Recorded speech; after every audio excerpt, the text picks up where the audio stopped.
ಬೆಳೆಸಿದ್ದೀರಾ. ನನಗೆ ನನ್ನ ತಾಯಿ ತಂದೆ ಹೋದ ಮೇಲೆ ತಿರ್ಗಾ ನೀವೇ ತಾಯಿ ತಂದೆ ಆಗಿ ನಿಂತಿದ್ದೀರಾ.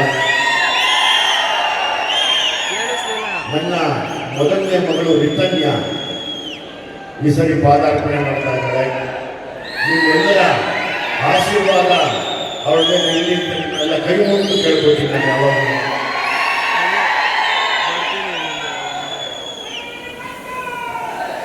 ನನ್ನನ್ನು ಹೇಗೆ ನೀವು ನಡೆಸ್ಕೊಂಡು ಕರ್ಕೊಂಡೋದ್ರು ಹಾಗೆ ಇವಳನ್ನು ಕರ್ಕೊಂಡೋಗಿ ಇದಾದ್ಮೇಲೆ ಇನ್ನೊಬ್ರು ಬರ್ತಿದ್ದಾಳೆ. ಅವಳನ್ನು ಸ್ಟಿಲೈಕ್ಸ್ ಅಂತ ಬರುತ್ತೆ. ಅವಾಗ ನಾನು ಹೇಳ್ತೀನಿ, ನನ್ನ ಕಳಿಸ್ತೀನಿ, ಅವತ್ತು ನಿಮ್ಮೊಟ್ಟಿಗೆ ಮಾತಾಡ್ತೀನಿ. ನನ್ನ ಮೊದಲನೇ ಪ್ರೀತಿಯ ಮಗಳು ಕಿತ್ತಾಡ್ಕೊಂಡು ಸಿನಿಮಾ ಮಾಡಿದ್ದಾಳೆ. ಅಂದರೆ ಸೀನಲ್ಲಿ ಖುಷಿ ಅನಿಸುತ್ತೆ.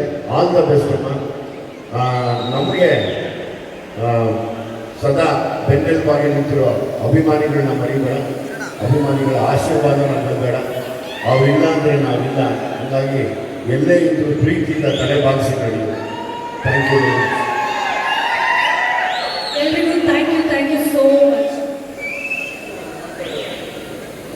ಖುಷಿ ಆಗ್ತಾ ಇದೆ ಎಲ್ಲ ಮಾಧ್ಯಮದವರು ಹಾಗೂ ಇಷ್ಟು ನಮ್ಮ ಅಪ್ಪನ ಪ್ರೀತಿಸುವಂತಹ ಎಲ್ಲ ಪ್ರೀತಿ ಅಭಿಮಾನಿಗಳಿಗೆ ನನ್ನ ನಮಸ್ಕಾರಗಳು.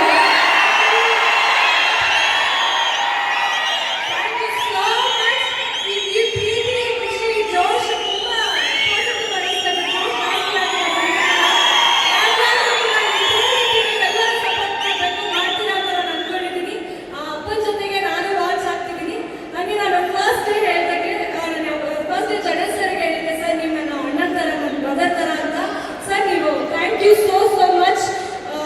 ಬಿಗ್ ಬ್ರದರ್ ಅವರು. ತುಂಬ ಖುಷಿ ಆಗುತ್ತೆ ಸರ್ ನಿಮ್ಮ ಜೊತೆ ವರ್ಕ್ ಮಾಡಿರೋದು.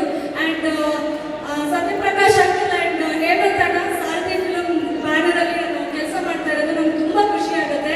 Thank you so much sir. ನಿಮಗೂ ಕೂಡ ಟ್ರೂಲಿ ಪ್ಲಸ್. ಆ್ಯಂಡ್ ನನ್ನ ಜೊತೆ ಆ್ಯಕ್ಟ್ ಮಾಡಿರೋ ಎಲ್ಲ ಆರ್ಟಿಸ್ಟು ನಾನು ಎಲ್ಲರ ಹೆಸರು ತಗೋತೀನಿ. Thank you so much.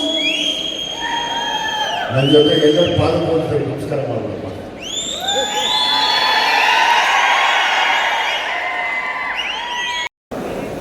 ಸಿಕ್ಕಾಪಟ್ಟೆ ಓಡಾಡ್ತಾ ಇದೆ. ಈ ವೇದಿಕೆ ಮೂಲಕ ನಾನು ಸರ್ಕಾರಕ್ಕೆ ಮತ್ತೊಂದು ಸರಿ ಮನವಿ ಮಾಡ್ಕೋತೀನಿ, ಬೇಡ್ಕೋತೀನಿ. ಆ ಪೈರಸಿ ತಡೆಗಟ್ಟೋದಕ್ಕೆ ನಿಮ್ಮ ಕೈಯಲ್ಲಿ ಮಾತ್ರ ಸಾಧ್ಯ. ದಯಮಾಡಿ ಅದನ್ನು ತಡೆಗಟ್ಟಿ ಎಲ್ರಿಗೂ ಪ್ರೊಡ್ಯೂಸರ್ಗಳನ್ನ ಉಳ್ಕೊಡೋಂಗೆ ಮಾಡಿ. ಮತ್ತು ನನ್ನ ಎಲ್ಲ ಪ್ರೀತಿಯ ಅಭಿಮಾನಿಗಳು ದಯಮಾಡಿ ಯಾರು ಪೈರಸಿ ನೋಡೋದಿಲ್ಲ ಅಂತ ಕೈ ಎತ್ತಿ ನೋಡಬೇಕು.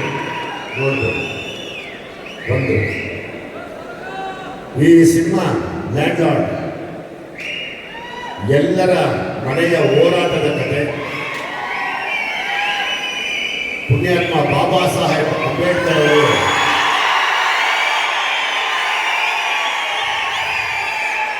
ಎಲ್ಲರಿಗೂ ಸಮಾನತೆ ಬೇಕು ಅಂತ ಬರೆದಂಥ ವಿಷಯನ ಇಟ್ಕೊಂಡು ಸಿನಿಮಾ ಮಾಡಿದ್ದೀವಿ.